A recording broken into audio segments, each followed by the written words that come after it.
Plays its first of 3 games in Spain. Newswatch starts right now.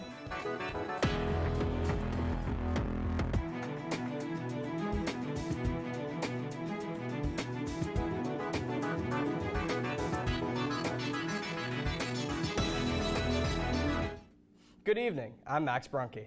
And I'm Marie Vanessi. Welcome to Newswatch, your source for news impacting southeastern Ohio. 7 counties in Kentucky are now able to apply for disaster unemployment assistance. Breathe It, Clay, Floyd, Knott, Letcher, Perry, and Pike counties will be eligible as they were heavily affected by severe storms and flooding. Kentucky Governor Andy Beshear says more counties can expect to be added. Simultaneously, the Kentucky National Guard is delivering supplies to hard-hit communities by helicopter. The Guard pilots are able to maneuver in very hard-to-reach places. They have been flying supply missions to eastern Kentucky 7 to 8 hours a day since last Thursday. A group of Nelsonville residents are collecting donations for relief as they travel to eastern Kentucky this weekend. Severe flooding in the area has displaced hundreds of people, and emergency service workers are struggling to search and rescue missing people in extreme heat. When Lori Crook and her close friends heard about the disastrous conditions, they decided to collect donations to help out Kentuckians where they could.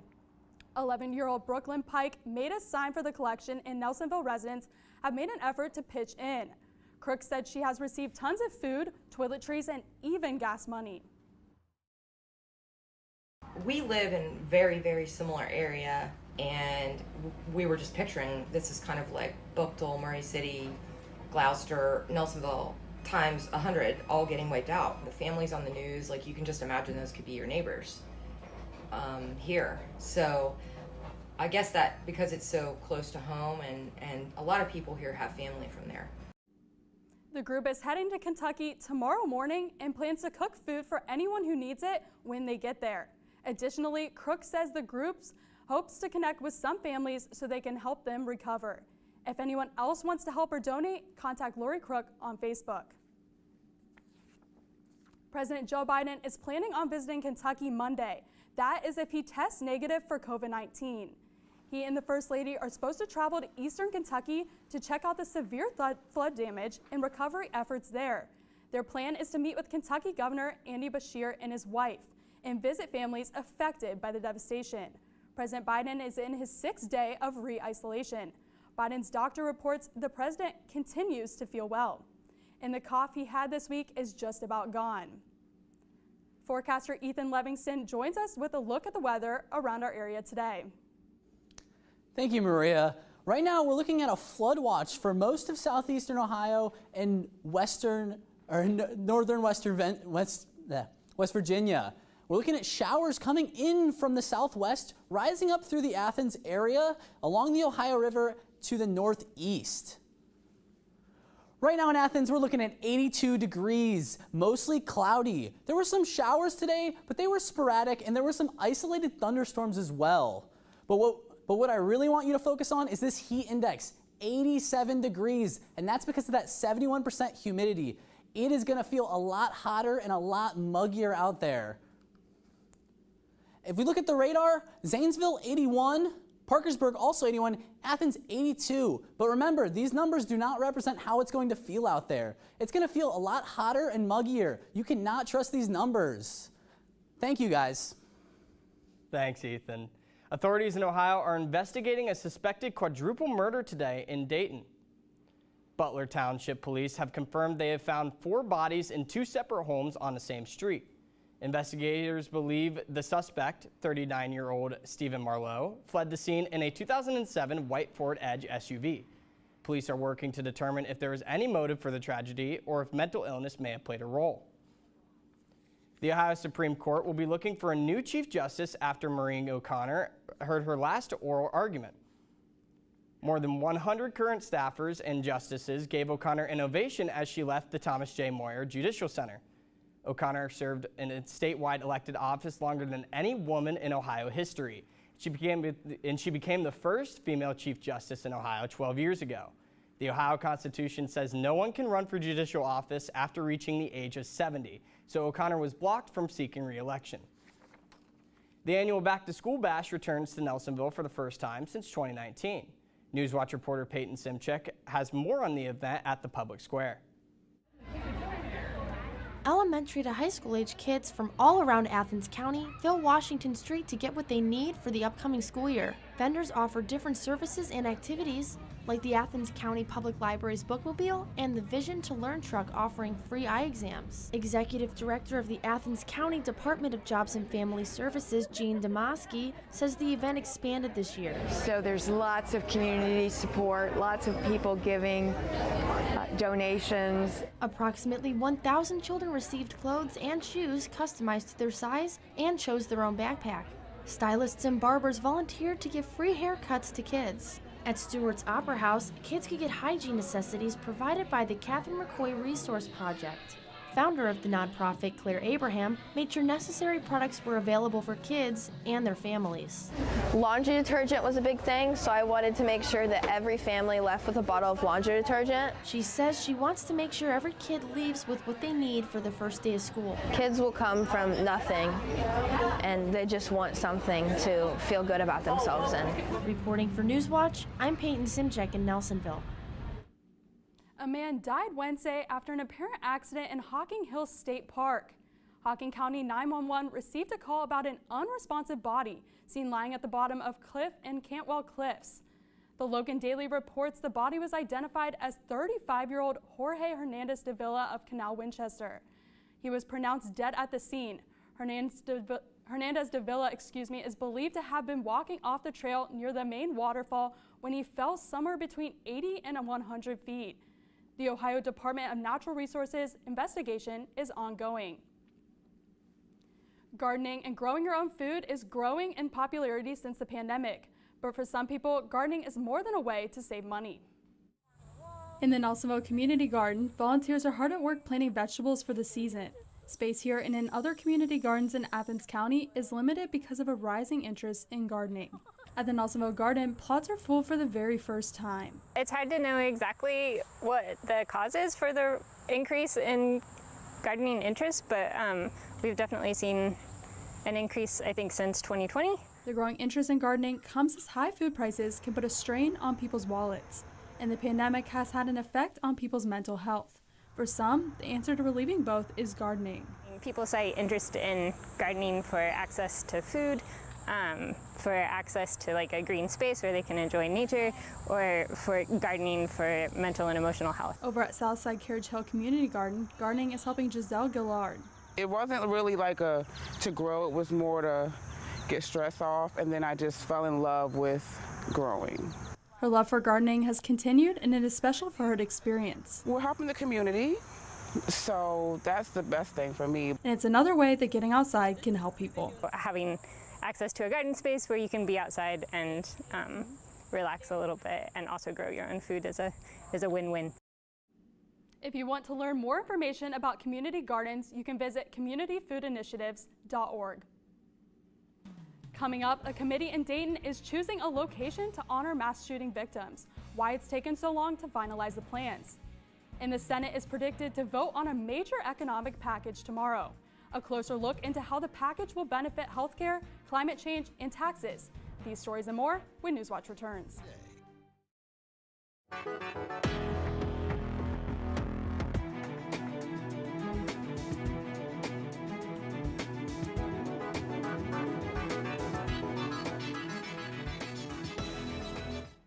Good evening, I'm Jada Respris. And I'm Silver Barker. Welcome to Newswatch, your source for news impacting southeastern Ohio. Ohio Senator Rob Portman said today the issue surrounding same-sex marriage may have been resolved. This comes after Congress passed a bill to protect the right yesterday. He said the House vote reflects how the country feels about the issue. The bill fights the fears that the conservative majority's Supreme Court could target same-sex marriage. Justice Clarence Thomas explicitly wrote the High Court should apply new scrutiny to precedents on contraception and same-sex relationships. The House bill, called the Respect for Marriage Act, would also provide federal protections for interracial marriages. It's not clear if it can pass the Senate. Democrats would need the support of at least 10 Republicans to overcome the filibuster's 60-vote threshold. West Virginia Governor Jim Justice is calling state lawmakers to the Capitol to consider a permanent 10% cut in state income taxes. The Republican governor described his proposal as a starting point towards eliminating the tax entirely. He also said his proposal won't increase any other state taxes, and West Virginians at every income level will see their taxes drop. The West Virginia Center on Budget and Policy says the governor's proposed tax cut won't help working people much because it would largely benefit the wealthy. As early voting for the Ohio primary election continues, over 6,000 votes have already been cast for the August 2nd vote. Ohio Secretary of State Frank LaRose announced as of July 8th, over 44,000 absentee ballots were requested by mail or in person for the state legislative and executive committee races. The Athens Messenger reports 280 ballots were requested in Athens County as of Sunday. As of Friday, a total of 62 ballots were received by the Athens County Board of Elections. I'm Peyton Simchek. And in Athens right now, we are looking at 90 degrees. So it is really hot outside and we are creeping back up into the 90s. And on top of that, it is really humid out there, and that is shooting our heat index up to 99 degrees. So it's actually feeling way hotter than it actually is. So it might not be the most comfortable temperature out there right now. And it is partly cloudy. And moving on with this, our current temperatures, we're looking at mostly the same across the board. We're looking at high 80s to low 90s. In Athens right now, we are looking at 90 degrees, and in our surrounding areas, Lancaster, we're looking at 90, and in Wilmington, we are looking at 91. So it is pretty, some exceedingly hot temperatures across the board. And as for our local radar, we are looking at clear skies everywhere. And in Athens, we are not looking at a speck of rain in sight right now, but you'll find out if that continues tonight and throughout the week in my full weather forecast. Thanks, Peyton. Ohio Health is cutting more than 600 jobs. This includes jobs at Oblenis and Athens. Ohio Health spokesman Colin Yoder said to the Columbus Dispatch, the change will lead to the elimination of jobs in information technology and revenue cycle management over the next 3 to 5 months, primarily in the greater Columbus area. Yoder said the Ohio Health does not have a specific breakdown for workers who may be affected by staffing changes in Athens. The Columbus-based healthcare operator says the layoffs are necessary to drive improvements in patient care. The healthcare provider employs 30,000 associates and physicians across 47 Ohio counties at 12 hospitals. Layoffs are expected to happen November 4th. The Southern Ohio Copperheads took a break from baseball to spend some time at the pool. Newswatch reporter Maria Manessi joins us live in the studio to tell us more. Thanks, Silver. The players traded their gloves and bats for swim trunks. It was all a part of the Swimming with the Snakes event at the Nelsonville Aquatic Center. From sharks and minnows to Marco Polo. It was an afternoon of smiles and laughter at the Nelsonville Aquatic Center for Southern Ohio Copperhead players in the community of Nelsonville. Yeah, it's awesome. I have a lot of fun out here playing in the pool and meeting new people, and it's actually kind of cool when some people come to the games, they know who you are and stuff like that. It's pretty awesome. So I'm having a blast out here. The afternoon at the pool is the team's way to connect with the fans. At least a dozen kids join players like Jordan Long in the cooling waters of the pool. For Long, community events like today's Swim with the Snakes brings back childhood memories. It truly means a lot because I know growing up, it was a summer team around me in Dayton, and I used to remember a lot of players. They would interact with us as well. And he's grateful to be on the other side now as a player. It's actually a blessing, to be able to impact people's lives and all that. The Copperheads head back to the baseball field tomorrow night against the Licking County Settlers. Game time is scheduled for 4:05 from Heath High School. Live in the studio, I'm Maria Manessi. Coming up, how President Biden is addressing the intense heat across the country, and what airports you might want to avoid when traveling this summer. These stories and more when Newswatch returns. County after Friday's Supreme Court ruling on abortion. Plus, an investigation is underway after 50 migrants are found dead in Texas. And in sports, Joe Burrow is up for an ESPY award. Newswatch starts right now.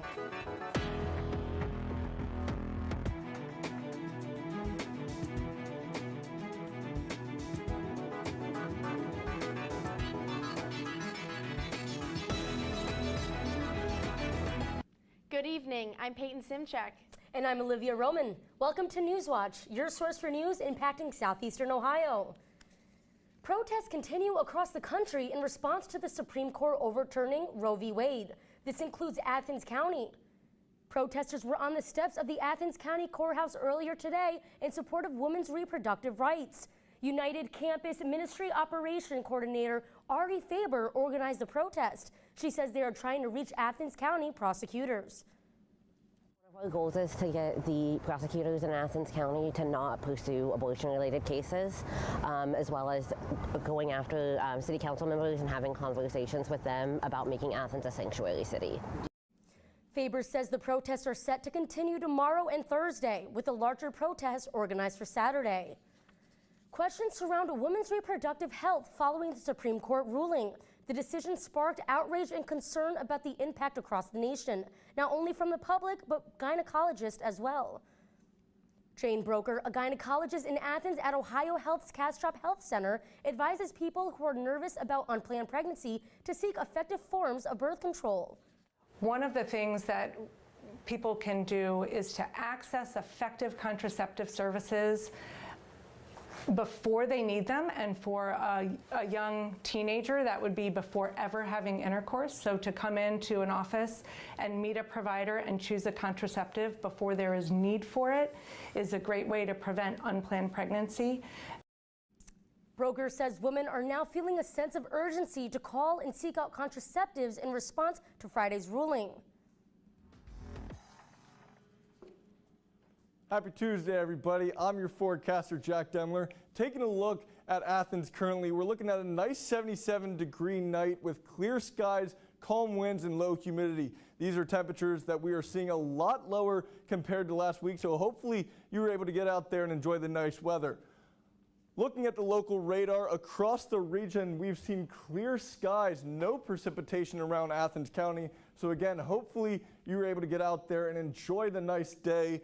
Hopefully this nice dry weather will stay with us, but we will find out more in my full weather forecast.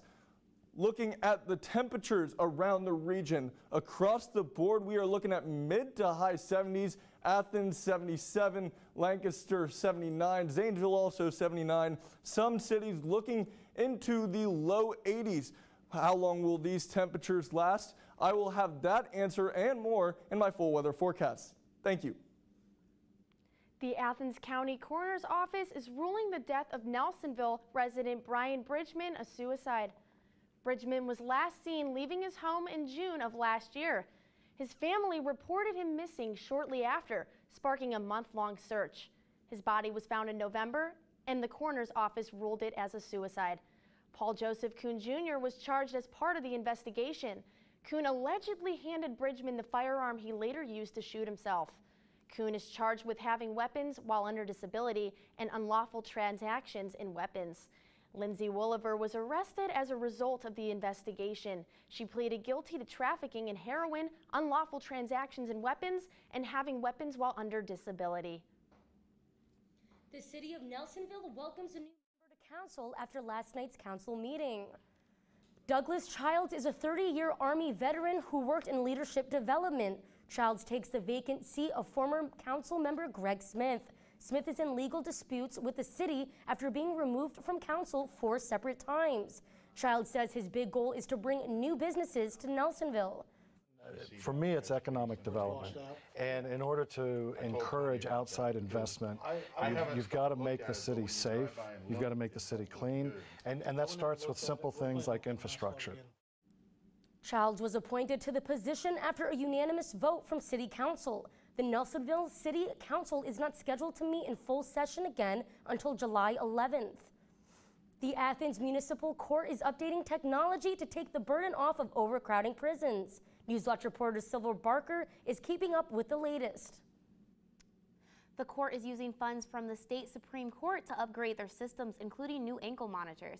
This improvement serves as a part of bail reform efforts. People accused of crimes and deemed not a threat to the public can stay out of jail without bail. The ankle monitors track a person's location to make sure they are avoiding prohibited areas, and probation officers can log in from anywhere at any time to check out defendants. Court clerk Tanya Dye says this is important for people who have not been guilty of a crime living in one of the state's poorest areas. So by keeping them in jail, they lose access to social supports, their family. They may lose access to their job. If they lose access to their job, that could also impact their housing stability. It could impact if they have custody of children. In addition to the ankle monitoring system, the court is working on upgrading its management system, including using text messages to alert defendants of upcoming court dates. Coming up, a deadly incident in Texas leaves 50 migrants dead. And here's how to keep your pet safe this July 4th. These stories and more when Newswatch returns.